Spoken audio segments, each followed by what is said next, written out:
Hello everyone, আসসালামু আলাইকুম। আশা করি সবাই অনেক ভালো আছো। আজকে আমরা পড়ব হচ্ছে আমাদের প্রবাস বন্ধু গল্পটা। তো চলো আমরা বেশি দেরি না করে আমাদের পড়াশোনা শুরু করে ফেলি। তো যে কোনো গল্পের ক্ষেত্রে আমরা যেরকম শুরুতে আমাদের কবি পরিচিতিটা বা লেখক পরিচিতিটা পড়ে নেই, সেরকম আমরা আগে দেখে নেই যে আমাদের এখানে লেখক পরিচিতিতে কী বলা আছে। তো আমাদের প্রবাস বন্ধু এই গল্পটা কে লিখেছেন সৈয়দ মুজতবা আলী। সব গল্পের মতো এখানেও আমরা লেখকের নামের বানানটা খুব ভালো করে খেয়াল করব। নামটা জানি কিন্তু বানান জানি না, এই জন্য যাতে আমাদের 1 মার্ক চলে না যায়। তাহলে এখানে সৈয়দ মোটামুটি ইজি বানান, মুজতবা একদম সিম্পল, আলিতে একটা দীর্ঘ ইকার আছে, এটা হচ্ছে শুধু আমরা আলাদা করে খেয়াল রাখতে হবে। আর সব তো হচ্ছে একদম কমন কথাবার্তা। আর লেখক পরিচিতির ক্ষেত্রেও সব সময়ের মতোই আমরা ওই শাল তাল নিয়ে এত বেশি মাথা ঘামানোর দরকার নেই, কারণ এগুলো বেশি একটা আসে না। কিন্তু কেউ যদি পড়তে চাও পড়তে পারো, কোনো সমস্যা নাই। তো এখানে ইম্পর্টেন্ট কথা কি, এখানে একটা ইম্পর্টেন্ট কথা আছে যে তিনি 1949 খ্রিস্টাব্দে বগুড়ার আজিজুল হক কলেজে অধ্যক্ষ হিসেবে যোগদান করেন। এখন আপনি তো বলছেন এসব শালটাল দেখতে হবে না, এখানে কেন দেখাচ্ছেন? এরপর কি বলা হয়েছে, কিন্তু পাকিস্তান সরকারের বিরুদ্ধে প্রবন্ধ লেখার অভিযোগে তাকে চাকরি ছাড়তে হয়। এটা একটা ডিফারেন্ট ইনফরমেশন না? এটা কি আমরা সবার ক্ষেত্রে দেখি যে এরকম কোনো একটা কারণে কোনো একটা সরকারের বিরুদ্ধে লেখার কারণে কোনো একটা কনসিকুয়েন্সেস তাকে ফেস করতে হয়েছে, এই জন্য এই তথ্যটা ইম্পর্টেন্ট, ঠিক আছে? তারপর যদি আমরা আসি, আর কি বলা আছে, সৈয়দ মুজতবা আলী নিজস্ব এক গদ্য শৈলীর নির্মাতা, মানে তার নিজের একটা ধরন ছিল গদ্য লেখার, তার নিজের একটা আলাদা করে ধরন ছিল। ওরে বাবা, কোথায় গেল? যেটা নির্মাতাও তিনি নিজে এই গদ্য শৈলী বা গদ্য লেখার এই ধরনের নির্মাণ তিনিই করেছেন এবং তিনিই লিখেছেন। এরপরে আর কি বলা আছে? আর সব নর্মাল কথাবার্তা, ঠিক আছে? ওকে, এবার আমরা আমাদের গল্প পড়ায় চলে যাই। তো আমাদের লেখক কোনো একটা কর্মসূত্রে হচ্ছে আফগানিস্তানে গিয়েছেন। হ্যাঁ, এখন আফগানিস্তানে যাওয়ার পরে কি হলো, সেই সব কিছু হচ্ছে আমরা এই গল্পে দেখব। সব কিছু না, সেটার একটা অংশ। তো বলছেন, বাসা পেলুম কাবুল থেকে 2.5 মাইল দূরে খাজা মোল্লা গ্রামে। এটা একটা গুরুত্বপূর্ণ তথ্য আমাদের মনে রাখতে হবে যে কোথায় পেলেন, কাবুল থেকে 2.5 মাইল দূরে কোথায়, খাজা মোল্লা গ্রামে। বাসার সঙ্গে সঙ্গে চাকরও পেলুম।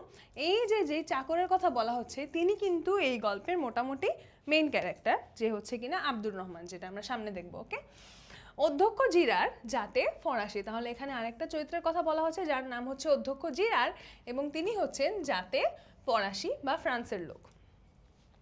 কাজেই কায়দামাফিক আলাপ করিয়ে দিয়ে বললেন, এর নাম আব্দুর রহমান। কার নাম? এই যে চাকরের কথা বলা হলো তার নাম। আপনার সব কাজ করে দেবে, জুতো বুরুষ থেকে খুন খারাপি, অর্থাৎ ইনি হরফুন মৌলা বা সকল কাজের কাজী। তাহলে এখানে আব্দুর রহমানকে কি বলা হলো? হরফুন মৌলা। এই টার্মটা আমরা মনে রাখবো, ঠিক আছে? এই টার্মটা কিন্তু এমসিকিউতে আসতে পারে বা আমাদের অনুধাবনমূলকেও আসতে পারে যে আব্দুর রহমানকে হরফুন মৌলা কেন বলা হয়েছে, হরফুন মৌলা বলতে কি বুঝো। তখন আমাদের এই দুইটা জিনিসই বলতে হবে যে হরফুন মৌলার আক্ষরিক অর্থ কি, সকল কাজের কাজে। আবার এটাও বলতে হবে যে আব্দুর রহমানকে হরফুন মৌলা কেন বলা হয়েছে, যে সে যে সব ধরনের কাজ করতে পারে এবং সব ধরনের কাজ করে দিবে, এই জন্য হচ্ছে তাকে হরফুন মৌলা বলা হয়েছে। তো এই জিনিসটা আমাদের 1 মার্কের জন্য মাথায় রাখতে হবে, 2 মার্কের জন্য মাথায় রাখতে হবে, ঠিক আছে? আরেকটা কথা বলে নিই, আমার খুব বাজেভাবে ঠান্ডা লাগছিল, আমি গত 2-3 দিন কথাই বলতে পারি নাই, আজকে মোটামুটি বলতে পারতেছি। তো আমি আমার গলা হয়তো সবসময়ের মতো সাউন্ড করবে না এবং আমি একটু পরপর হয়তো কাশি দিব, তো প্লিজ একটু বিয়ার উইথ মি এবং এটা ক্ষমা সুন্দর দৃষ্টিতে দেখবা, ঠিক আছে? ওকে, জিরার সাহেব কাজের লোক, অর্থাৎ সমস্ত দিন কোনো না কোনো মন্ত্রীর দপ্তরে ঝগড়া বচসা করে কাটান। কাবুলে এরই নাম কাজ। বলা হচ্ছে যে এই যে জিরার সাহেব, অধ্যক্ষ জিরার, তিনি সারাদিনই কাবুলে হচ্ছে বিভিন্ন মন্ত্রীদের দপ্তরে ঝগড়া বচসা করে বাকবিতণ্ডা করে সময় কাটান, এবং কাবুলে এটাকেই হচ্ছে কাজ বলা হয়। এবং ওরবোয়া বিকালে দেখা হবে। ওরবোয়া হচ্ছে যে এই ফ্রেঞ্চ ভাষায় বিদায় সূচক একটা শব্দ, ঠিক আছে? বিকেলে দেখা হবে বলে তিনি চলে গেলেন। তারপর লেখক বলছেন, কাবুল শহরে আমি দুটি নরদানব দেখেছি, তার একটি আব্দুর রহমান এবং আরেকজনকে সেটা আমরা এখানে জানতে পারি না, ঠিক আছে? একজনের কথাই জানতে পারছি, যিনি হচ্ছেন আব্দুর রহমান।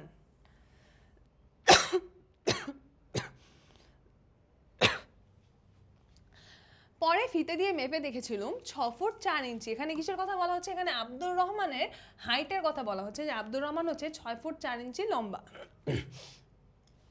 উপস্থিত লক্ষ্য করলাম লম্বায় মিলিয়ে চওড়ায়, যে সামনাসামনি দেখেই আমি খেয়াল করলাম যে সে যেরকম লম্বা সেরকমই সে চওড়া। দুখানা হাত হাঁটু পর্যন্ত নেমে এসেছে, তার হাতগুলো এতই লম্বা, আঙুলগুলো দুকাদি বর্তমান কলা হয়ে ঝুলছে, তার আঙুলগুলো এতই বিশাল বিশাল যে মনে হচ্ছে কলার কাদির মতো, পা দুখানা ডিঙি নৌকার সাইজ। কাজ দেখে মনে হলো আমার বাবুর্চি আব্দুর রহমান না হয়ে যদি সে আমির আব্দুর রহমান হতো, তবে অনায়াসে গোটা আফগানিস্তানের ভার বইতে পারতো। মানে কি, যে সে যদি এরকম একজন সাধারণ মানুষ না হয়ে সে যদি আমির আব্দুর রহমান হইতো, মানে সে যদি কোনো শাসক হইতো, সে যদি কোনো বাদশাহ হইতো, তাহলে পুরো আফগানিস্তানের ভার সে কাঁধে করে বয়ে নিয়ে যেতে পারতো। সে এতই বিশাল বা এতই স্ট্রং। ওকে, একান ওকান জোড়া মুখ, হাঁ করলে চড়াচড়ি কলা গিলে ফেলতে পারে, যে তার মুখ যেন একান থেকে একান পর্যন্ত বিস্তৃত, এত বিশাল তার মুখ। এবড়ো থেবড়ো নাক, কপাল নেই, যে নাকটা এবড়ো থেবড়ো এবং কপালটা এতই ছোট মনে হয় যে কপাল নাই।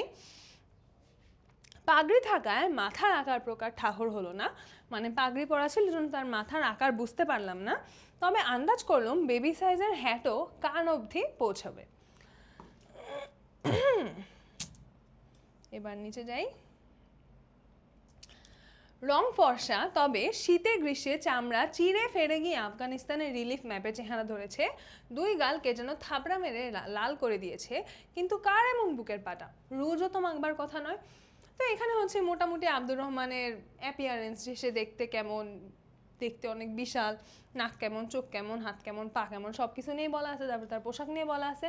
পরনে শিলওয়ার, শিলওয়ার মানে হচ্ছে সালোয়ারের মতো আর কি, ওইটাকে ওনাদের ভাষায় বলতেছে শিলওয়ার। কুর্তা, কুর্তা মানে তো আমরা সবাই জানি আই গেস পাঞ্জাবি টাইপের কিছু একটা। আর ওয়াশকিট হচ্ছে এই কুর্তার উপর পরিধেয় কোটি ধরনের একটা পোশাক, ঠিক আছে? তাইলে মোটামুটি আমাদের এখান থেকে এই পর্যন্ত আমরা কি দেখলাম? আব্দুর রহমানের বর্ণনা, মানে আব্দুর রহমান দেখতে কেমন সেই বর্ণনা, ঠিক আছে? আমাদের যদি কখনো এই ধরনের কোনো প্রশ্ন আসে, তখন এই জায়গা থেকে আমাদের আনসার করতে হবে যে আব্দুর রহমান দেখতে কেমন, তার হাত কেমন, পা কেমন, নাক কেমন, গাল কেমন, সব কিছু এখানে কিন্তু লেখা আছে এবং আমরা আশা করি সবাই মোটামুটি বুঝছি যে এখানে কি লেখা আছে। তারপর বলা হচ্ছে তার ঠোঁট দুটি দেখতে পেলাম না, যা কিছু একটা বাদ আছে। কেন ঠোঁট দুইটা দেখতে পায় না? কারণ আফগানিস্তানে এরকম সংস্কার আছে যে যারা হচ্ছে তোমার গুরুজনদের চোখের দিকে তাকাইতে হয় না। তা আব্দুর রহমান যেদিন হচ্ছে প্রথম তার সাথে দেখা হয়েছে লেখকের সাথে, কার্পেটের দিকে এভাবে মানে সে মাথা নিচু করে তার দাঁড়াইছে, মনে হচ্ছে যে সে কার্পেটের অপরূপ রূপে একদম মুগ্ধ হয়ে গেছে। তো সেটা হচ্ছে লেখক ব্যঙ্গ করে বলছেন যে সে হচ্ছে কার্পেটের সৌন্দর্য থেকে সে চোখ সরায় না, মানে সে সবসময় নিচের দিকে তাকায় থাকতো, এই জন্য লেখক তার ঠোঁটটা দেখতে পায়নি। ওকে, কিন্তু এটা মূলত কেন? মূলত হচ্ছে ওদের একটা সংস্কার আছে যে গুরুজনদের চোখে চোখে তাকাতে নাই, ঠিক আছে? তাইলে আব্দুর রহমান কেন কার্পেটের দিকে তাকায় থাকতো, বা লেখক কেন আব্দুর রহমানের ঠোঁট দেখতে পায় নাই, এই ধরনের প্রশ্ন যদি আসে তখন কিন্তু আমাদের এই কথাটা বলতে হবে যে আফগানিস্তানে এরকম সংস্কার আছে এবং আব্দুর রহমান এই সংস্কারটা খুব মানে মন দিয়ে অনুসরণ করেন। ওকে,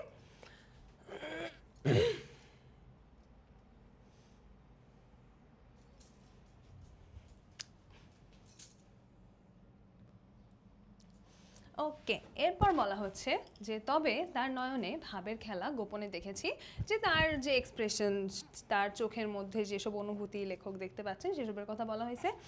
দুটো চিনেমাটির ডাবরে যেন দুটো পান্তুয়া ভেসে উঠেছে। চিনেমাটির ডাবর মানে হচ্ছে চিনেমাটির পাত্র, মনে হচ্ছে সেটার মধ্যে একটা পান্তুয়ার মতো তার চোখগুলো। জরিপ করে মানে হচ্ছে তাকে দেখে একটু হিসাব নিকাশ করে চিন্তা ভাবনা করে ভরসা পেলুম, ভয়ও হলো। তাহলে কেন ভরসা পাইলো, আবার কেন ভয় হলো, এটাও আসতে পারে আমাদের অনুধাবনমূলক প্রশ্নে।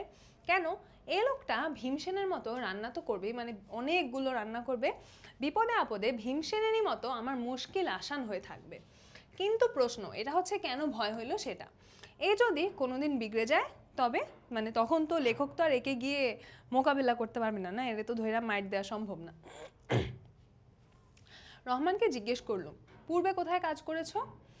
উত্তর দিল কোথাও না, পল্টনে ছিল মেসের চার্জে। পল্টনে মানে হচ্ছে সেনাবাহিনীতে ছিল, সে সেনাবাহিনীর পল্টনে, সেখানে মেসের চার্জে মানে হচ্ছে খাবার দাবারের চার্জে ছিল। 1 মাস হলো খালাস পেয়েছে। তাহলে সে পল্টন থেকে খালাস পেয়েছে কতদিন হয়েছে? 1 মাস হয়েছে। রাইফেল চালাতে পারো?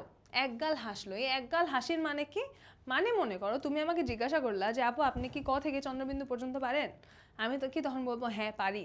বলবো না, কারণ এটা এতই অবান্তর প্রশ্ন, এতই সহজ একটা জিনিস যে আমি তোমার উপর হাসবো। ওই রকমই রাইফেল চালানোটা আব্দুর রহমানের কাছে ক থেকে চন্দ্রবিন্দু পর্যন্ত পারার মতো, এই জন্য সে একগাল হাসলো। ঠিক আছে, মানে এটা তার কাছে এতই সহজ, এই জন্য সে হচ্ছে হাসলো। কি কি রাঁধতে জানো? পোলাও, কোরমা, কাবাব, ফালুদা, মানে সব রাঁধতে জানো। ঠিক আছে, আমি জিজ্ঞেস করলুম ফালুদা বানাতে বরফ লাগে, এখানে বরফ তৈরি করার কল আছে? কিসের কল? আমি বললুম তাহলে বরফ আসে কোত্থেকে? বলল কোথায় গেল, কেন ওই পাগমানের পাহাড় থেকে। তাহলে বরফ কোত্থেকে আসে? পাগমানের পাহাড় থেকে হচ্ছে এখানে বরফ আসে। বলে জানলা দিয়ে পাহাড়ের বরফ দেখিয়ে দিল। তাকিয়ে দেখলুম যদিও গ্রীষ্মকাল তবু সবচেয়ে উঁচু নীল পাহাড়ের গায়ে সাদা সাদা বরফ দেখা যাচ্ছে। আশ্চর্য হয়ে বললুম বরফ আনতে ওই উঁচুতে চড়তে হয়?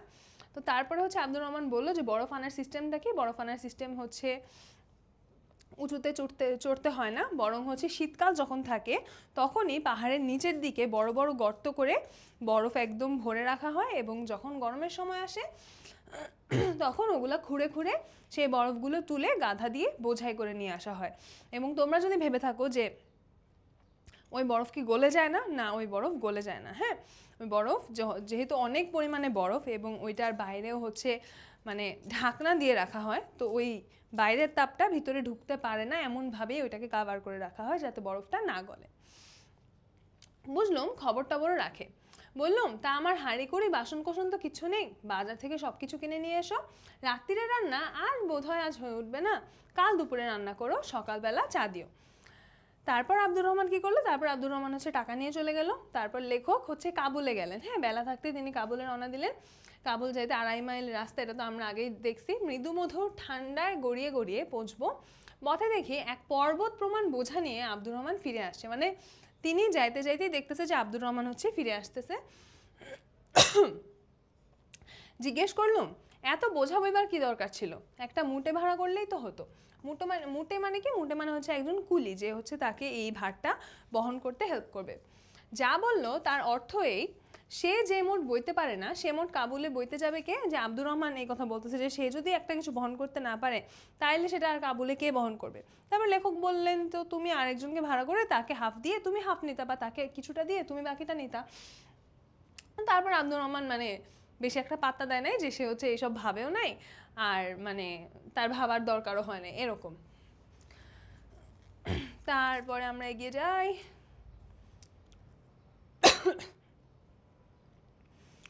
তো আব্দুর রহমান এই বোঝাটা নিয়ে আসছিল জালের প্রকাণ্ড থলেতে করে। তার ভিতর তেল, নুন, লকড়ি সবই দেখতে পেল। আমি ফের চলতে আরম্ভ করলে বলল সাহেব রাত্রে বাড়িতেই খাবেন। তো যখন হচ্ছে সে আবার মানে আব্দুর রহমানের সাথে দেখা হয়ে যখন সে চলে যাচ্ছে, তখন আব্দুর রহমান তাকে আবার বলে দিছে যাতে সে রাতে বাড়িতেই খায়। হ্যাঁ, যেহেতু আব্দুর রহমানকে আগে বলা হয়েছিল যে আজকে রাতে হচ্ছে বাড়িতে হয়তো খাওয়া হবে না, কালকে দুপুর থেকে রান্না কইরো, তো সেই জন্য যে সে জানাই দিল যে না আমি আজকে রাতেই খাবার ব্যবস্থা করতে পারবো, আজকে রাতেই আপনি বাড়িতে খাবেন। খুব বেশি দূর যেতে হলো না, লব ই দরিয়া অর্থাৎ কাবুল নদী। দেখো নতুন একটা শব্দ জানলাম, লব ই দরিয়া। লব ই দরিয়া মানে কি? লব ই দরিয়া মানে হচ্ছে কাবুল নদী। ঠিক আছে, পারে পৌঁছতে না পৌঁছতেই দেখি মসিয়ে জিরার মানে ওই যে অধ্যক্ষ জিরার টাঙা হাঁকিয়ে টক বগাবগ করে বাড়ি ফিরছেন। টাঙা মানে কি? টাঙা মানে এক ধরনের যানবাহন আর কি। হ্যাঁ, কলেজের বড় কর্তা বা বস হিসাবে আমাকে তিনি বেশ দু এক প্রস্তুত ধমক দিয়ে বললেন, কাবুল শহরে নিশাচর হতে হলে যে তাগদ ও হাতিয়ারের প্রয়োজন সে দুটোর একটাও তোমার নেই। তো সে রাতে ঘোরাঘুরি করতেছে, এই জন্য হচ্ছে তাকে অধ্যক্ষ জিরার একজন সিনিয়র হিসেবে ঝাড়ি দিচ্ছেন। এবং তিনি বললেন যে কাবুল শহরে নিশাচর, নিশাচর মানে হচ্ছে যে রাতে ঘুমায় না, রাতে বাইরে ঘোরাঘুরি করে, এটা দিয়ে হচ্ছে নিশাচর শব্দটা দিয়ে হচ্ছে এটা বুঝাইছে যে এটার জন্য তাগত মানে হচ্ছে শক্তি, আর হাতিয়ার মানে হচ্ছে তো অস্ত্র, এটা আমরা সবাই জানি।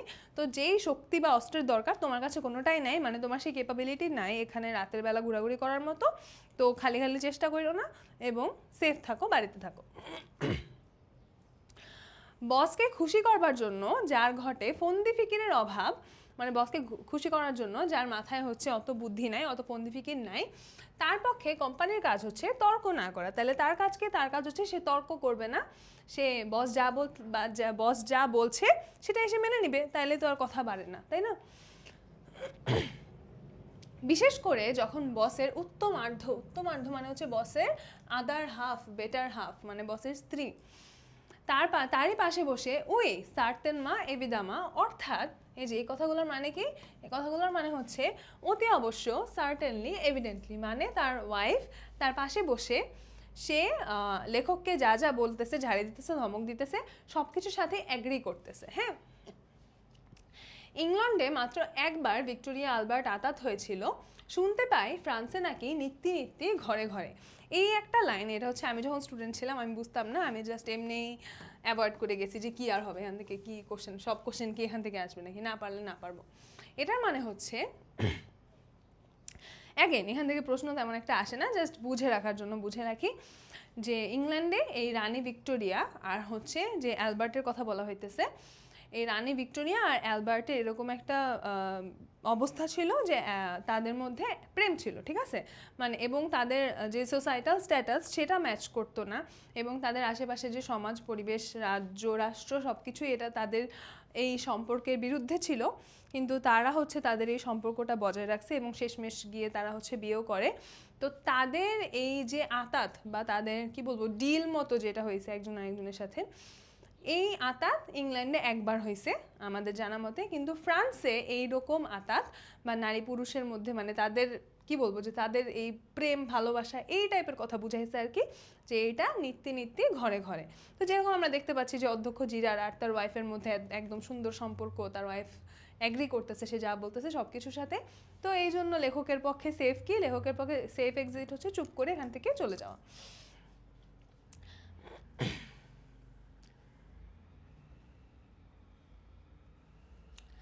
বাড়ি ফিরে এসে বসবার ঘরে ঢুকতেই আব্দুর রহমান একটা দর্শন দিয়ে গেলে এবং আমি যে তার তম্বিতেই ফিরে এসেছি সে সম্বন্ধে আশ্বস্ত হয়ে হুট করে বেরিয়ে গেল। তো তিনি যখন গিয়ে বসলেন তখন আব্দুর রহমান এসে তাকে দেখে গেলেন এবং আব্দুর রহমানের তম্বিতে, মানে আব্দুর রহমানের যে হুঁশিয়ারিতে আব্দুর রহমান তাকে বলছে ফিরে আসেন, সেই জন্য যে সে ফিরে আসছে এইটা নিয়ে সে নিশ্চিত হয়ে তারপর সে আবার বাড়ি থেকে বেরিয়ে গেল। তখন রোজার মাস নয়, তবু হচ্ছে লেখক আন্দাজ করলেন যে আব্দুর রহমান যেতে এখন কাজ শুরু করতেছে, তাইলে সেহরির সময় বা রাত 2টার দিকে হয়তো খাবার জুটলেও জুটতে পারে। তো এটা ভেবে লেখক ঘুমায় গেলেন। হ্যাঁ, তারপর কি হলো, তন্দ্রা লেগে গিয়েছিল, তন্দ্রা মানে হচ্ছে ঘুম। শব্দ শুনে ঘুম ভাঙলো, দেখি আব্দুর রহমান মোগল তসবিরের গাঢ় বদনার সমন্বয় আফতাবে বা ধারাযন্ত্র নিয়ে সামনে দাঁড়িয়ে। খুবই সহজ কথা, মানে হচ্ছে হাত ধোয়ার একটা যন্ত্র, ঠিক আছে, যেটা মোগল তসবিরের, মানে দেখতে মোগল মানে মোগল সময়ের জিনিস এরকম দেখা যায়। তসবির মানে হচ্ছে ছবি নর্মালি, ঠিক আছে, তো মোগল তসবির মানে হচ্ছে যে এটা হয়তো মোগল সময়ের জিনিস বা এখানে কোনো মোগল ছবি আঁকা আছে এই ধরনের কিছু একটা বুঝাইতেছে, ঠিক আছে, যে জিনিসটা দেখেই মনে হয় যে এটা মোগল সময়ের একটা জিনিস। এবং ওখানে এই গাঢ় বদনা মানে বদনা টদনা আছে আর কি, মানে হাত ধোয়ার যন্ত্র মোট কথা। মুখ ধুতে গিয়ে বুঝলুম যে পানিটা এতই ঠান্ডা, এই জন্য লেখক বলছেন যে যদিও গ্রীষ্মকাল তবুও কাবুল নদীর বরফ গলা জলে কিছুদিন মুখ ধুলে আমার মুখও আফগানিস্তানের রিলিফ ম্যাপের উঁচু নিচু টক্করের সাথে সামঞ্জস্য রাখতে পারবে, যে এত ঠান্ডা পানিতে মুখ ধুইলে আমার মুখের স্কিনও আর স্মুথ থাকবে না, আফগানিস্তানের রিলিফ ম্যাপের মতো হয়ে যাবে, মানে উঁচু নিচু হয়ে যাবে আমার মুখটাও। খানার টেবিলের সামনে গিয়ে যা দেখলুম তাতে কি হলো, আমার মনে হয় এই খাবারের বর্ণনাটা হচ্ছে এই গল্পের সবচেয়ে মজার একটা বর্ণনা। হ্যাঁ, যে এত ভয়ঙ্কর একটা অবস্থা, এত খাবার বানানো হয়েছে। যা দেখলুম তাতে আমার মনে আর কোনো সন্দেহ রইল না যে আমার ভৃত্য আগা আব্দুর রহমান এককালে মেসের চার্জে ছিলেন। যে সে খাবার টেবিলে গিয়ে এত খাবার দেখলো যে এটা দেখে সে শিওর হয়েছে যে হ্যাঁ, এটা দেখেই বোঝা যাইতেছে এমন একজন মানুষ রান্না করছে যে অনেক মানুষের খাবার রান্নার দায়িত্বে ছিল। হ্যাঁ, যে সে মনে হচ্ছে যে অনেক মানুষের খাবারই রান্না করে ফেলছে। তো অনেক মানুষের খাবার কি কি রান্না করছে সেটা আমরা এখন একটু দেখি। ডাবর নয়, যে ডাবর মানে মনে করো একটা ছোট পাত্র, ওই ডাবরে না, ছোটোখাটো একটা গামলা ভর্তি মাংসের কোরমা বা পেঁয়াজ ঘিয়ের ঘন কাঠে সেখানে দুম্বার মাংস। তো মাংসের কোরমাটাকেই মনে হচ্ছে যে পেঁয়াজ আর ঘিয়ের ঘন একটা কাঠ, কাঠ মানে হচ্ছে একটা কি বলবো ঘন মিক্সচার আর কি, সেটার মধ্যে শেরখানেক দুম্বার মাংস, তার মাঝে কিছু বাদাম কিশমিশ লুকোচুরি খেলছে, এক কোণে একটি আলু অপাঙ্ক্তেয় হওয়ার দুঃখে ডুবে মরার চেষ্টা করছে। তো এই তরকারিটা কিরকম, যে পেঁয়াজ ঘিয়ের একটা ঘন কাঠের মধ্যে দুম্বার মাংস, সেখানে বাদাম কিশমিশ দেখা যাইতেছে আবার ডুবে আছে, আবার এক কোণে হচ্ছে একটা আলু অপাঙ্ক্তেয় মানে কি ওটাকে আর খাওয়া যাবে না, এইরকম মানে অপাঙ্ক্তেয়, ওকে আর খাওয়া যাবে না, এই দুঃখে মনে হচ্ছে যেন আলুটা চেষ্টা করতেছে যাতে সে ডুবে মরে যায়। আরেক প্লেটে গোটা আষ্টেক ফুল বোম্বাই সাইজের স্বামী কাবাব, 8টা কাবাব, বিশাল বিশাল সাইজের, চিন্তা কর একজন মানুষের জন্য। বারকোশ থালায় এক ঝুড়ি কোফতা পোলাও, আর তার উপরে বসে আছে একটি আস্ত মুরগি রোস্ট। যে এক ঝুড়ি কোফতা পোলাও আর একটা আস্ত মুরগির রোস্ট, সব কিছু একজন মানুষের জন্য। আমাকে থ হয়ে দাঁড়িয়ে থাকতে দেখে আব্দুর রহমান তাড়াতাড়ি এগিয়ে অভয় বাণী দিল, তাকে সাহস দিল যে রান্নাঘরে আরও আছে, যে এতগুলো খাবার দেওয়ার পরে 8টা কাবাব, তারপরে শেরখানেক দুম্বার মাংস, আস্ত মুরগির রোস্ট, কোফতা পোলাও দেওয়ার পরে বলতেছে যে আপনি টেনশন করবেন না, রান্নাঘরে আরও খাবার আছে। একজনের রান্না না করে কেউ যদি 3 জনের রান্না করে তবে তাকে ধমক দেওয়া যায়, কিন্তু সে যদি 6 জনের রান্না পরিবেশন করে বলে রান্নাঘরে আরও আছে, তখন আর কি করার থাকে? অল্প শোকে কাতর, অধিক শোকে পাথর। যে লেখক এখন আর কি বলবে, তাকে ধমক দিবে নাকি বলবে তুমি এতগুলা কেন রান্না করছো, কি বুঝে রান্না করছো, এগুলো বলার ভাষা এখন আর লেখকের নাই, সে অধিক শোকে পাথর হয়ে গেছে। হ্যাঁ,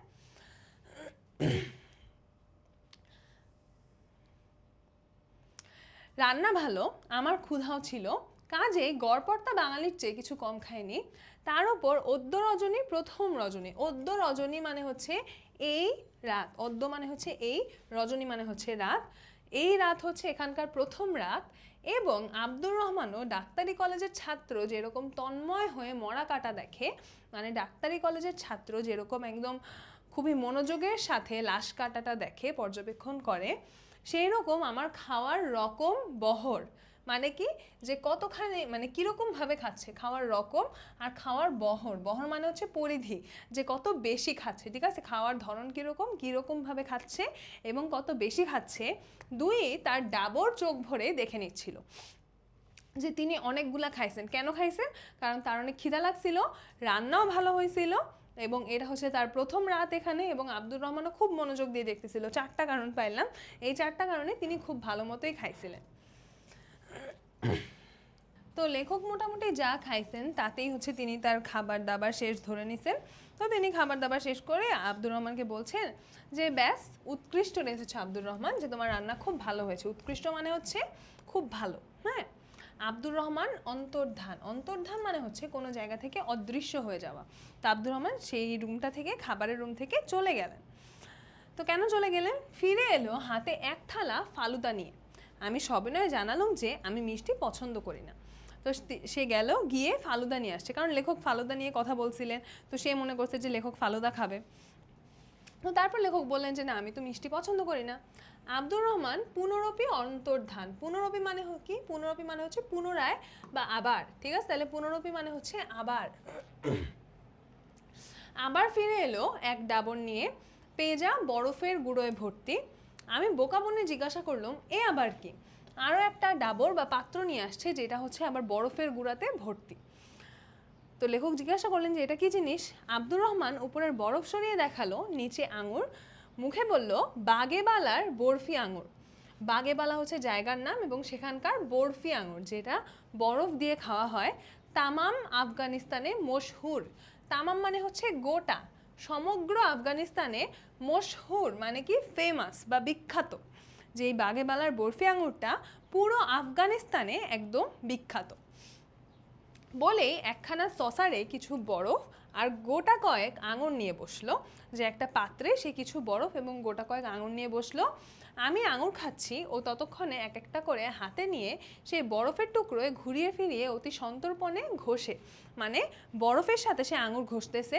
মেয়েরা যেরকম আচারের জন্য কাগজে নেবু পাথরের শিলে ঘষেন।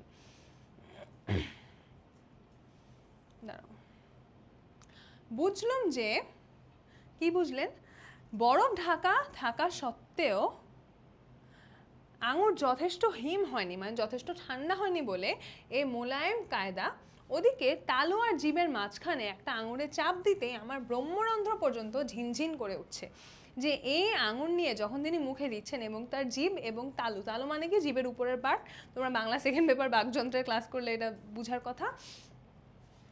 চাপ দিতে তার ব্রহ্মরন্ধ্র, মানে কি ব্রহ্মরন্ধ্র হচ্ছে মাথার উপরে একটা ছিদ্র থাকে ছোট্ট, হ্যাঁ, তো সেই ব্রহ্মরন্ধ্র পর্যন্ত তার একদম ঝনঝন করে উঠছে। আমাদের এমন হয় না যে খুব বেশি ঠান্ডা কিছু খেলে পুরা শরীর মাথা টাথা কেমন করে ওঠে, ওই রকম। কিন্তু পাছে আব্দুর রহমান ভাবে তার মনিব নিতান্তই জঙ্গলি, তাই খাইবার পাসের হিম্মত বুকে সঞ্চয় করে গোটা আষ্টেক গিললুম।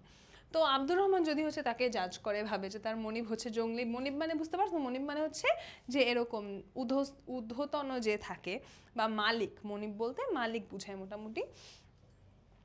তো এই জন্য খাইবার পাসের হিম্মত মানে কি, খাইবার পাস হচ্ছে একটা খুব কঠিন, দুর্গম, ভয়ঙ্কর, বিপজ্জনক জায়গা। তো ওইটা পার হওয়ার জন্য যে পরিমাণে হিম্মত বা সাহস দরকার হয়, সেই পরিমাণে হিম্মত বা সাহস তিনি বুকে সঞ্চয় করে গোটা আষ্টেক বা 8টার মতো আঙুর গিললেন। কিন্তু বেশিক্ষণ চালাতে পারলুম না, খুব স্বাভাবিক কথা, বেশিক্ষণ তিনি খাইতে পারে না, কারণ তার অলরেডি পেট ভরা, তার উপরে এত ঠান্ডা। ক্ষান্ত দিয়ে বললুম, মানে খাওয়াটা বন্ধ করছে। যথেষ্ট হয়েছে আব্দুর রহমান, এবারে তুমি গিয়ে ভালো করে খাও। কার গোয়াল কে দেয় ধুয়ো, এই কথার মানে কি? কার গোয়াল কে দেয় ধুয়ো মানে হচ্ছে যে গোয়ালটা কার আর সেই গোয়ালে ধুয়ো কে দিচ্ছে বা পরিষ্কার কে করছে।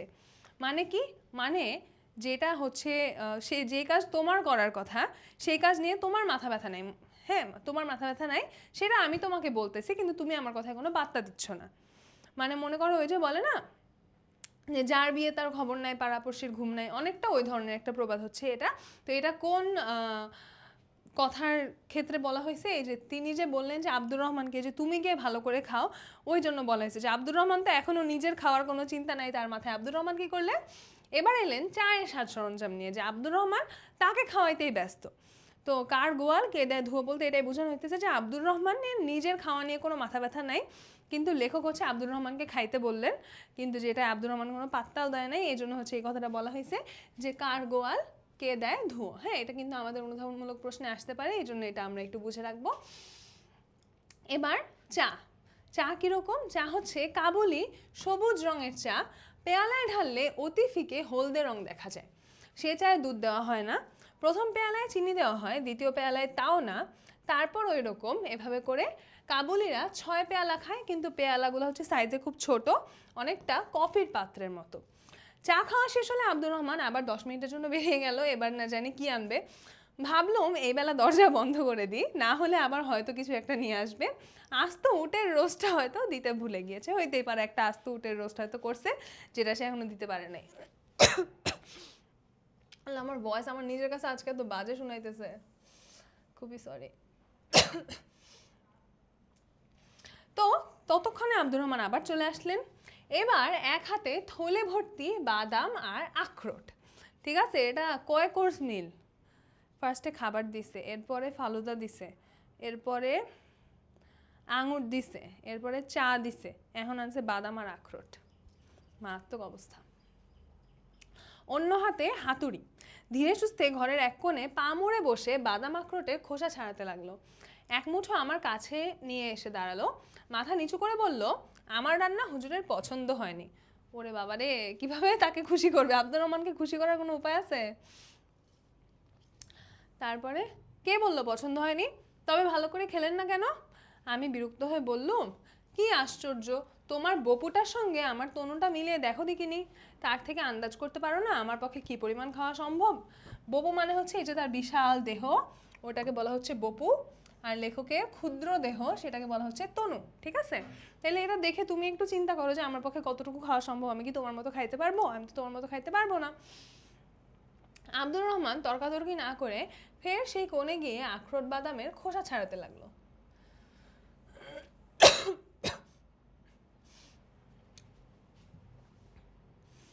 তারপর আপন মনে বলল, কি বলল? কাবুলের আবহাওয়া বড়ই খারাপ, পানি তো পানি নয়, সে যেন গালানো পাথর। পেটে গিয়ে এক কোণে যদি বসলো তবে ভরসা হয় না আর কোনোদিন বেরোবে। কাবুলের হাওয়া তো হাওয়া নয়, আতশবাজির হলকা, মানুষের খিদে হবেই বা কী করে? তো এখন আব্দুর রহমান বলছে, হ্যাঁ এই কাবুলের আবহাওয়া এত খারাপ, পানি এত খারাপ, বাতাস এত খারাপ, তো মানুষের তো ফ্রেশ লাগবে না, মানুষের তো খিদা লাগবে না, খাইতে ইচ্ছাই করবে না। এই পানি এমন পানি যে পেটে গেলে যেন আর বেরই হবে না, তো খিদা কীভাবে লাগবে? আমার দিকে না তাকিয়েই তারপর জিজ্ঞেস করলো, হুজুর কখনো পানশির গিয়েছেন? সে আবার কোথায়? উত্তর আফগানিস্তান। তাহলে পানশির কোথায়? পানশির হচ্ছে উত্তর আফগানিস্তান। ওকে, আমার দেশ সে কি জায়গা! একটা আস্ত দুম্বা খেয়ে এক ঢোক পানি খান, আবার খিদে পাবে। আকাশের দিকে মুখ করে একটা লম্বা দম নিন, মনে হবে তাজি ঘোড়ার সঙ্গে বাজি রেখে ছুটতে পারি। যে তাজি ঘোড়া মানে কি, একদম তাজা শক্তিশালী ঘোড়া, তার সঙ্গে বাজি রেখে মানে তার সাথে কম্পিটিশন করে ছুটতে পারবো। পানশিরের মানুষ তো পায়ে হেঁটে চলে না, বাতাসের উপর ভর করে যেন উড়ে চলে যায়। যে পানশিরের মানুষ এতই এনার্জেটিক, মনে হয় যেন তারা পায়ে হেঁটে চলে না, মনে হয় যেন তারা বাতাসের উপর ভর করে উড়ে উড়ে যাচ্ছে। শীতকালে সে কি বরফ পড়ে! মাঠ পথ পাহাড় নদী গাছপালা সব ঢাকা পড়ে যায়। ক্ষেত খামারের কাজ বন্ধ, বরফের তলায় রাস্তা চাপা পড়ে গেছে। কোনো কাজ নেই, কর্ম নেই, বাড়ি থেকে বেরোনোর কথাই ওঠে না। আহা সে কি আরাম! লোহার বার কষে আঙ্গার জ্বালিয়ে তার উপর ছাই ঢাকা দিয়ে কম্বলের তলায় চাপা দিয়ে বসবেন জানালার ধারে। তো বলতেছে যে লোহার বার কষে হচ্ছে কয়লার মধ্যে আগুন জ্বালায়, সেটার উপর ছাই দিয়ে ঢাকা দিয়ে তার উপরে কম্বল চাপা দিয়ে তার উপরে হচ্ছে গিয়ে কম্বলটার উপরে বসবে জানালার ধারে গিয়ে। তাহলে কি হবে, এই প্রচণ্ড ঠান্ডা একদম ওম পাওয়া যাবে, গরম পাওয়া যাবে, তাহলে মানে খুব আরাম লাগবে। আর জানলার ধারে বসে একদম সুন্দর তুষারপাতের দৃশ্য দেখবে। বাইরে দেখবেন বরফ পড়ছে, বরফ পড়ছে পড়ছে 2 দিন 3 দিন 5 দিন 7 দিন ধরে আপনি বসেই আছেন আর দেখছেন চেতুর বরফ ববারত কীরকম বরফ পড়ে, যে চারদিক একদম বরফে ঢেকে গিয়েছে, এরকম দৃশ্য হচ্ছে আপনি দেখতে পাবেন। আমি বললাম, কি বললেন? 7 দিন ধরে জানালার কাছে বসে থাকবো? আব্দুর রহমান আমার দিকে এমন করুণভাবে তাকালো যে মনে হলো এরকম বেরসিকের পাল্লায় সে জীবনে আর কখনো এতটা অপদস্থ হয়নি। ম্লান হেসে বলল, মানে সে আর কি করবে, হতাশ হয়ে গেছে যে এই লোকটা এরকম বেরসিক কেমন, আমি এত সুন্দর একটা কথা বলতেছি সে বলে 7 দিন ধরে বসে থাকবো।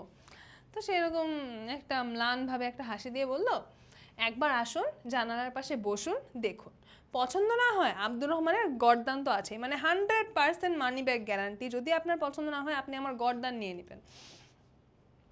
খেই তুলে নিয়ে বলল, মানে হচ্ছে খেই তুলে নেওয়া মানে এখানে কি বুঝাইছে যে সে আগে যে এনথুজিয়াজমের সাথে কথা বলতেছিল, যে আগ্রহের সাথে কথা বলতেছিল, এই লেখকের আচরণে তার সেই আগ্রহ একটু ভাটা পড়ে গেছে, পরে সে আবার সেই আগ্রহটা ফিরায় আনছে, সেই এনার্জিটা ফিরায় এনে আবার বলতেছে সে কত রকমের বরফ পড়ে, কখনো সোজা ছেঁড়া ছেঁড়া পেঁজা তুলোর মতো, তারই ফাঁকে ফাঁকে আসমান জমিন কিছু কিছু দেখা যায়, কখনো ঘুরঘুরটি ঘন চাদরের মতো নেবে এসে চোখের পর্দা টেনে দেয়, যে কখনো হচ্ছে ছেঁড়া ছেঁড়া যেখান দিয়ে হচ্ছে ফাঁক দিয়ে আসমান জমিন দেখা যায়, আবার কখনো একদম ঘন কিচ্ছু দেখা যায় না,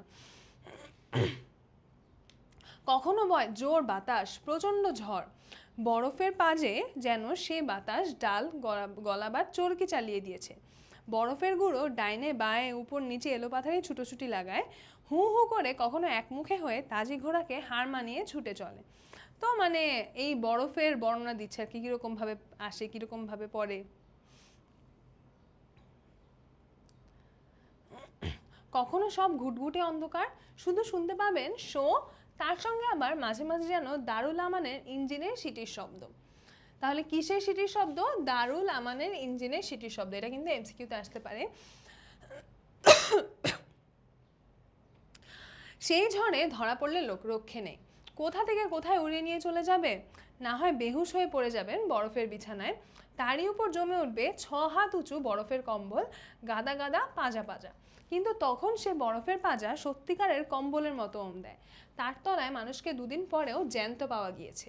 যে বলতেছে যে এই বরফের মধ্যে, বরফের ঝড়ের মধ্যে যদি কেউ একবার পড়ে তাহলে তাকে কোথায় যে উড়ায় নিয়ে যাবে, এবং তাকে ফালায় তার উপরে কয়েক ফিট 6 হাতের মতো বরফের লেয়ার পড়বে। কিন্তু এই বরফের লেয়ার কখনো কখনো কম্বলের মতো আরাম দেয়, এবং ওইটার নিচে আরাম দেয় না ঠিক, ওম দেয় আর কি, হিট দেয়।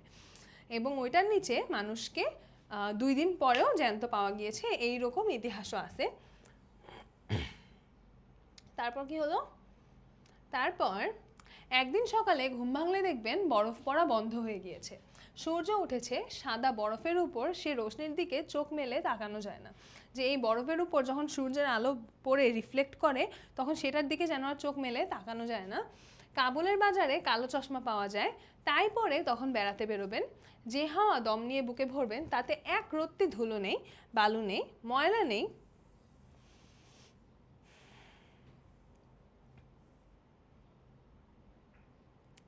ছুরির মতো ধারালো ঠান্ডা হাওয়া নাক, মগজ, গলা, বুক চিরে ঢুকবে, আবার বেরিয়ে আসবে ভিতরকার সব ময়লা ঝেঁটিয়ে নিয়ে। যে ওই বাতাসটা এত ফ্রেশ, মনে হবে যেন ভিতরের সব ময়লা বের হয়ে যাচ্ছে। দম নেবেন, ছাতি 1 বিঘত ফুলে উঠবে। ছাতি মানে বুক, 1 বিঘত মানে হচ্ছে এই যে এভাবে করে হাত ধরলে এই বুড়া আঙ্গুল থেকে কালি আঙ্গুল পর্যন্ত যেই জায়গাটুকু, এটাকে বলা হচ্ছে 1 বিঘত। হ্যাঁ, ছাতি হচ্ছে 1 বিঘত একদম ফুলে উঠবে দম নিলে। দম ফেলবেন, 1 বিঘত নেমে যাবে। এক এক দম নেওয়াতে এক এক বছর আয়ু বাড়বে। এক একবার দম ফেলতে 100টা বেমারি মানে হচ্ছে রোগ, বেরিয়ে যাবে। তখন ফিরে এসে, হুজুর একটা আস্ত দুম্বা যদি না খেতে পারেন তবে আমি আমার গোঁফ কামিয়ে ফেলবো। আর যা রান্না করেছিলুম তার ডবল দিলেও আপনি খিদের চোটে আমায় কতল করবেন। তা আপনি যদি ওই জায়গায় যান তাইলে আপনি বুঝবেন যে খিদা কি জিনিস আর শক্তি কি জিনিস। আমি বললুম, হ্যাঁ আব্দুর রহমান, তোমার কথাই সই, শীতকালটা আমি পানশিরেই কাটাবো। আব্দুর রহমান গদগদ হয়ে বলল, একদম সে খুশি হয়ে গেল। সে বড় খুশির বাত হবে হুজুর, সে খুব আনন্দের কথা হবে। আমি বললাম, তোমার খুশির জন্য নয়, আমার প্রাণ বাঁচাবার জন্য। আব্দুর রহমান ফ্যাল ফ্যাল করে আমার দিকে তাকালো। আমি বুঝিয়ে বললাম, তুমি যদি সমস্ত শীতকালটা জানালার পাশে বসে কাটাও, আমার রান্নাটা করবে কে? যে তুমি যদি হচ্ছে ওই জানলার পাশে বসে থাকো তাহলে আমার রান্না কে করবো? তার চেয়ে ভালো আমি জানলার পাশে বসে থাকি, তুমি আমার জন্য রান্না করো। তো তিনি মজা করে এই কথা বলছেন আর কি। তো আমরা আজকে ক্লাসে শুরুতে হচ্ছে ইয়াটা পড়ি নাই, নাম কি, পাঠ পরিচিতিটা পড়ি নাই, পাঠ পরিচিতিটা চলো পড়ে নেই। আচ্ছা, মোটামুটি দাগানোই আছে আমাদের, যা যা জানতে হবে সবই। যে এটা কোন বই থেকে নেওয়া হয়েছে, দেশে বিদেশে গ্রন্থের 15 পরিচ্ছেদ থেকে নেওয়া হয়েছে। এবং এখানে আমরা কি দেখতে পাই, এটা আমাদের দৃষ্টিকে প্রসারিত করে। দৃষ্টিকে প্রসারিত করে কিভাবে? আমরা একটা নতুন দেশ, নতুন কালচার সম্পর্কে জানতে পারি। এবং লেখক যেভাবে আফগানিস্তানের সাথে মানিয়ে নিচ্ছিলেন, তিনি যদি ভাবতেন যে না আমি বাংলাদেশি, আমি বাঙালি, আমি যেভাবে বাংলাদেশে থাকছি আমি সেভাবেই এখানে থাকবো, তাহলে তো হইতো না, তাই না? তাকে একটা কি বলবো, ওপেন মাইন্ড নিয়ে মানে মনটাকে খোলা রাখতে হবে, প্রসারিত রাখতে হবে, যে অন্য কালচার, অন্য সংস্কৃতিকে যাতে আমরা নিজের করে নিতে পারি এবং নিজেকে মানিয়ে নিতে পারি। একই সঙ্গে আন্তর্জাতিক প্রেক্ষাপটে জীবন ও জগৎ, সমাজ ও সংস্কৃতিকে ভাবতে শেখায়। যে আমরা নিজের দেশের গণ্ডিতে আবদ্ধ না থেকে একটা আন্তর্জাতিক প্রেক্ষাপটে, আন্তর্জাতিক দৃষ্টিভঙ্গিতে ভাবতে শিখব। ঠিক আছে, এবার আমরা চলে যাই আমাদের সৃজনশীল প্রশ্নে।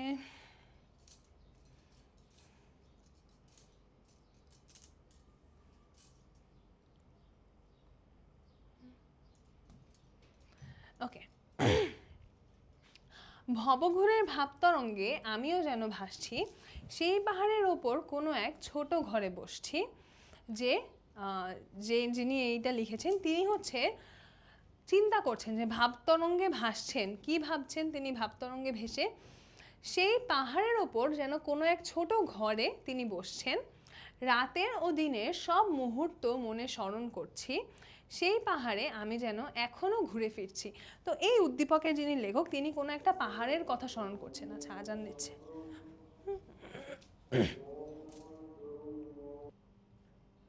আচ্ছা, আজান শেষ হলে আমি উদ্দীপক নিয়ে কটুক বলছিলাম, আমি ভুলে গেছি।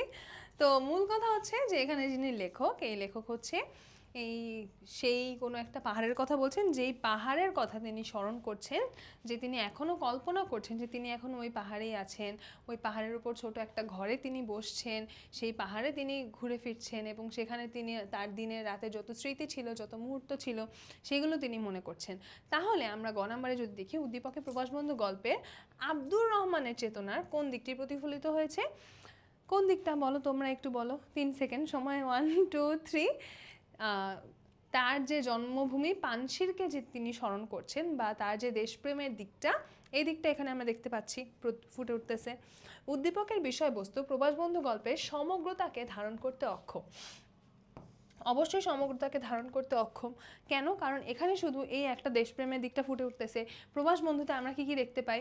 আচ্ছা, যদি একটু আমরা চিন্তা করি, হ্যাঁ, এটা সব সৃজনশীলের জন্যই বলতেছি, যে এরকম প্রশ্ন আসলে আমরা হচ্ছে কিভাবে আনসার করব, আমরা হচ্ছে যে এছাড়া আর কি কি দিক আছে সেই দিকগুলোর কথা লিখব। এখন কোন কোন দিক আছে এটা একটু বলি যদি, যে প্রথমত লেখক একটা নতুন জায়গায় যান, সেই নতুন জায়গার সাথে মানিয়ে নেওয়ার দিকটা, তারপর আব্দুর রহমানের আতিথেয়তার দিকটা, এবং আব্দুর রহমান যতটা আন্তরিকতার সঙ্গে তার যে মানুষটা আসছে তার দেশে, তাকে তিনি কতটা আন্তরিকতার সাথে আপ্যায়ন করছেন, এই দিকটার আমরা দেখতে পাই।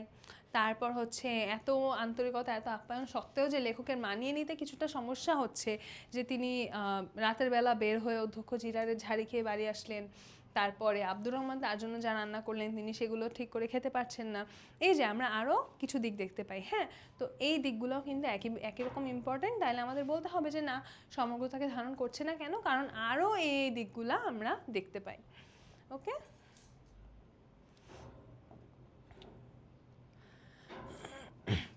রূপপুর পারমাণবিক বিদ্যুৎ কেন্দ্রে কাজ করতে আসা ডেনিস নামে একজন রাশিয়ান নাগরিকের সঙ্গে কর্মক্ষেত্রে কাজ করতে করতে বন্ধুত্ব হয় স্থানীয় যুবক সুজনের। সুজন প্রায়ই ছুটির দিনে ডেনিসকে তাদের বাড়িতে আমন্ত্রণ জানায় এবং নানা রকম দেশীয় খাবার দিয়ে আপ্যায়ন করে। খাবারগুলো ডেনিস খুব পছন্দ করে এবং বিকেলে তার বিভিন্ন স্থানে একসাথে ঘুরে বেড়ায়। ভিনদেশে এমন বন্ধু পেয়ে ডেনিস ভীষণ আনন্দিত। তাহলে আব্দুর রহমানের চরিত্রের কোন দিকটা? আতিথেয়তার দিকটা। Very easy. সাদৃশ্য থাকলে উদ্দীপক ও পঠিত ভ্রমণ কাহিনীর মধ্যে কিছু ক্ষেত্রে ভিন্নতা রয়েছে। কোন কোন ক্ষেত্রে ভিন্নতা আছে? যে অ্যাগেন আমরা এক্সট্রা কী কী দিক দেখতে পাইছি সেগুলো নিয়ে লিখে দিব, তাইলেই হয়ে যাবে। তো আরেকটা সৃজনশীল যদি আমরা একটু দেখি,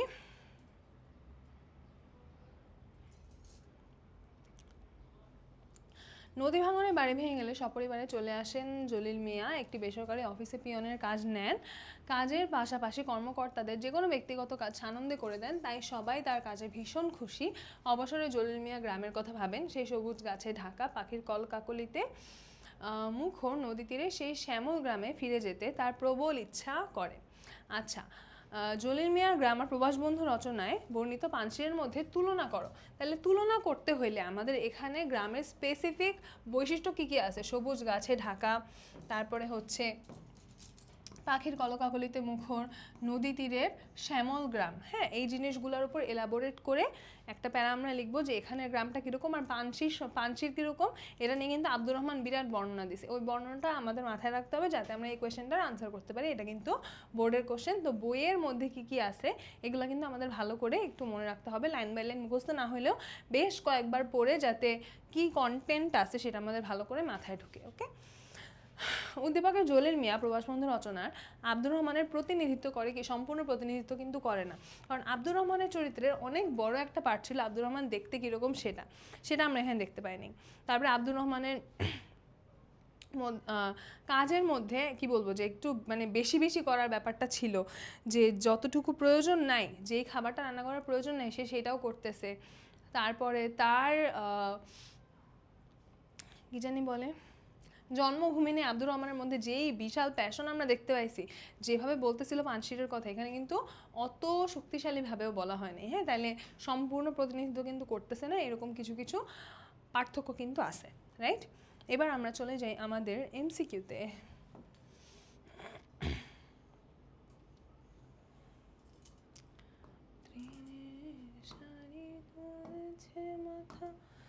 কি সহজ প্রশ্ন, এটাকে এত বড় ক্লাসে উঠে দেওয়া উচিত? হরফুল মৌলা মানে কি? হরফুল একটা গান আছে, গানটা কি তোমরা শুনছো? একটা হিন্দি গান আছে। আব্দুর রহমানের পায়ের সাইজ কিসের মতো? কি সহজ সহজ কোয়েশ্চেন। আফগানিস্তানের রিলিফ ম্যাপের চেহারার সঙ্গে কার মিল ছিল? আব্দুর রহমানের মিল ছিল, আর লেখক ভাবছেন যে ঠান্ডা পানিতে মুখ ধুইলে লেখকেরও মিল হইতে বেশি সময় লাগবে না। রাইফেল চালানোর কথা শুনে আব্দুর রহমানের একগাল হাসি প্রমাণ করে, তার কি প্রমাণ করে বলো তো? যে সে এই কাজটায় কতটা পারদর্শী সেটা প্রমাণ করে, তাই না? তাহলে কি হবে?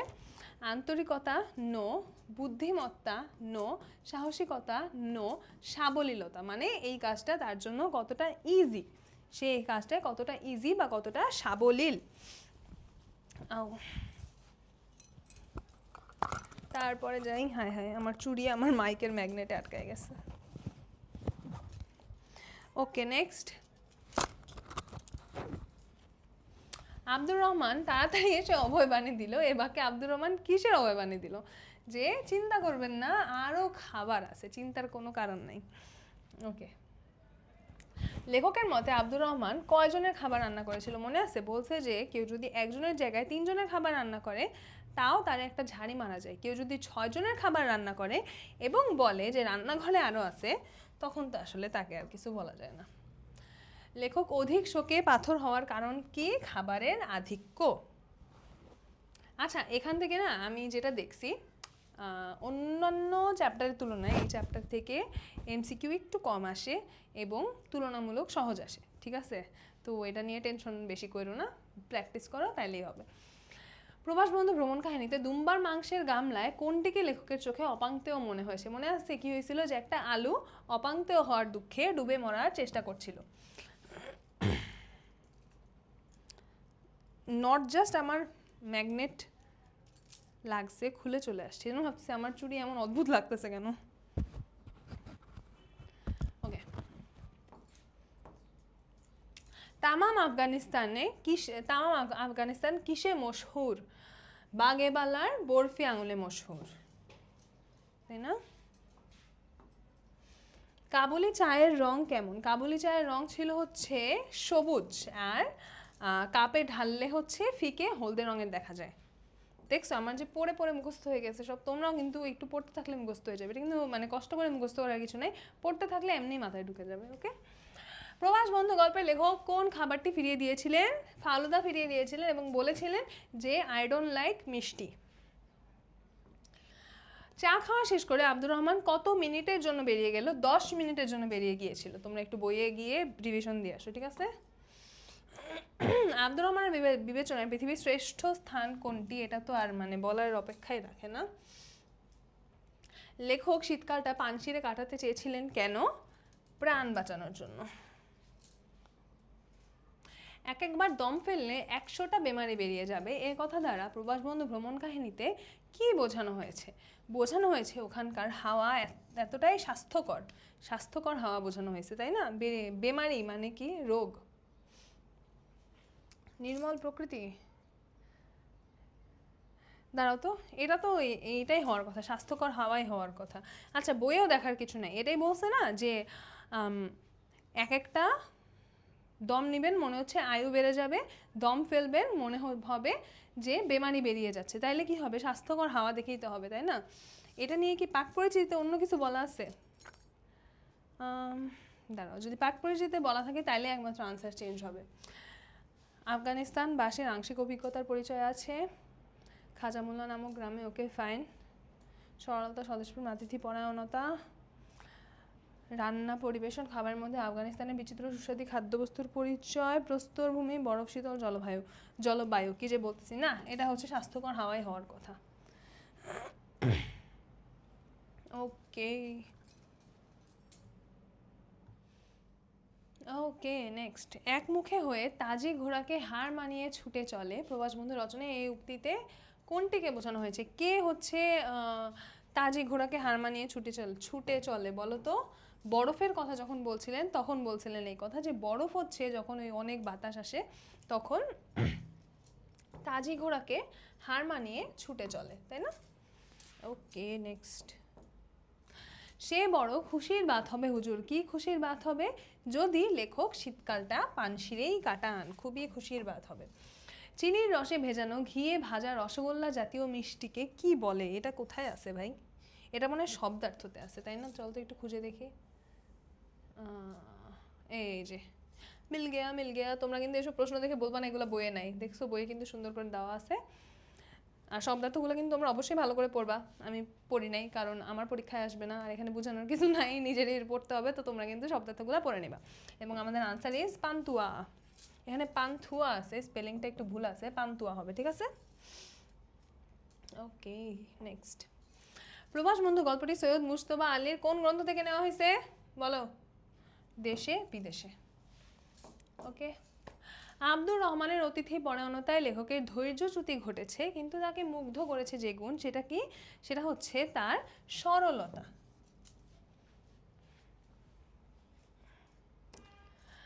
প্রবাস বন্ধু রচনায় আব্দুর রহমানের চরিত্রে আমরা পাই সবচেয়ে বেশি কোনটা পাই বলো তো? এগুলোর মধ্যে সবচেয়ে বেশি পাই হচ্ছে স্বদেশ প্রেম। প্রবাস বন্ধু ভ্রমণ কাহিনীতে আব্দুর রহমানের মধ্যে ফুটে উঠেছে সরলতা, ইয়েস। দেশপ্রেম, তাও ইয়েস। আতিথেয়তা, তাহলে আনসার হবে কি? আনসার হবে 1, 2 এবং 3। আমার বাড়ি যাইও ভ্রমর, বসতে দেব পীরে, জলপান যে করতে দেব শালি ধানের চিরে। প্রবাস বন্ধু ভ্রমণ কাহিনীতে আব্দুর রহমানের যে চারিত্রিক বৈশিষ্ট্য উদ্দীপকে প্রাসঙ্গিক, তাইলে উদ্দীপকটা কি বলা হচ্ছে? যে কাউকে দাওয়াত দিচ্ছে, হ্যাঁ, যে তুমি আমার বাসায় এসো, তোমাকে আমি পিড়িতে বসতে দিব, জলপান করতে দিব, শালি ধানে চিড়ে দেব। তাহলে এখানে কোনগুলোর মিল আছে? সৌজন্যবোধের মিল আছে, যে ভদ্রতা করছে আমি কারোর সাথে, এবং অতিথি পরায়ণতার মিল আছে। কর্মদক্ষতার কোনো মিল নাই, এখানে কর্মদক্ষতার কোনো কথা বলা হয় নাই, তাইলে আনসার হবে 1।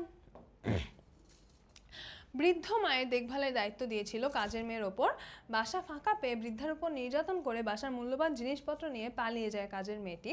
আব্দুর রহমানের কোন উক্তিতে উদ্দীপকের কাজের মেয়ের মানসিকতার বিপরীত দিক ফুটে উঠেছে? তো এই মেয়েটা কি করছে? এই মেয়েটা হচ্ছে মানুষের সাথে বিশ্বাসঘাতকতা করছে, তাকে যে দায়িত্ব দেওয়া হয়েছে সেটা সে ঠিক করে পালন করে, এবং সে একটা ক্রিমিনাল, একটা মানুষকে নির্যাতন করে তারপর তাদের সম্পদ নিয়ে পালায় গেছে। তাইলে আমার রান্না হুজুরের পছন্দ হয়নি, আব্দুর রহমান এটা তো এই মানসিকতার বিপরীত মানসিকতা থেকে বলতেছে, তাই না? সে স্নেহ, ভালোবাসা, দায়িত্ববোধ থেকে বলতেছে যে আপনার তো আমার রান্না পছন্দ হয়নি, আপনার পছন্দ হলে তো আপনারা বেশি করে খাইতেন। সে বড় খুশির বাত হবে হুজুর, এইটাও সেম। তবে ভালো করে খেলেন না কেন, এটাও কিন্তু সে সেই স্নেহের জায়গা থেকেই বলতেছে। তাহলে আমাদের আনসার হবে এই তিনটাই এই মেয়েটার বিপরীত। 13 ডিসেম্বরের সিলেটের জাফলংয়ে বেড়াতে গিয়েছিলাম, যেখানে নীল আকাশে পাহাড়ি ঝর্ণা হতে প্রবাহিত স্বচ্ছ শীতল পানি পাথরের ওপর দিয়ে বয়ে চলার দৃশ্য মনকে চঞ্চল করে তোলে। আমিও আসলে গেছিলাম এই ডিসেম্বরের জাফলংয়ে, তো এই উদ্দীপক পড়ে হচ্ছে আমিও ওইরকম মনে হচ্ছে যে ওইখানে যদি আবার ফিরে যেতে পারতাম, অনেক সুন্দর ছিল। ওকে। আনমনে কণ্ঠে বেজে ওঠে ধনধান্যে পুষ্পে ভরা আমাদেরই বসুন্ধরা। উদ্দীপকের সঙ্গে সাদৃশ্যপূর্ণ ভাব প্রবাস বন্ধু ভ্রমণ কাহিনীর কোন লাইনে প্রতিফলিত হয়েছে? কাবুলের হাওয়া বড়ই খারাপ, এটা তো হওয়ার কথা না। সে হাওয়া দম নিয়ে বুকে ভরবেন, তাতে একরতি ধুলো নেই বালু নেই। তাহলে এখানে কিন্তু ওই জায়গাটার প্রকৃতি নিয়ে বলা হচ্ছে, তাহলে এটা হইতে পারে পানশিরের মানুষ তো পায়ে হেঁটে চলে না, বাতাসের উপর ভর করে চলে। এটাও ওই জায়গা নিয়ে ভালো কথা, কিন্তু এটার চেয়ে এটা বেশি হওয়ার কথা না, কারণ এখানে হচ্ছে প্রকৃতি নিয়ে বলা হইতেছে, উদ্দীপকেও তো প্রকৃতি নিয়েই বলা হয়েছে। দুটো চীনামাটির বাসনে, না এটা হবে না, এটাই হবে বি। ও শেষ, কি মজা! লাস্টে কি থ্যাংক ইউ স্লাইডটা আছে? না, থ্যাংক ইউ স্লাইড আমার নাই, আমার লাস্টে আরেকটা সিকিউ আছে। তো থ্যাংক ইউ স্লাইড না থাকলে তোমাদের সবাইকে থ্যাংক ইউ। আর তোমাদের সবার জন্য ঈদের অনেক অনেক অনেক শুভেচ্ছা, দোয়া, সালামি। সালামি আর কি, এই যে এতগুলো ক্লাস দিচ্ছি ফ্রিতে, এটাই কিন্তু সালামি, ঠিক আছে? তোমরা আমার জন্য অনেক বেশি করে দোয়া করবা, আর তোমার বন্ধুদেরকেও বলবা এই ক্লাসগুলা যদি তাদের প্রয়োজন হয় তাহলে যাতে করে।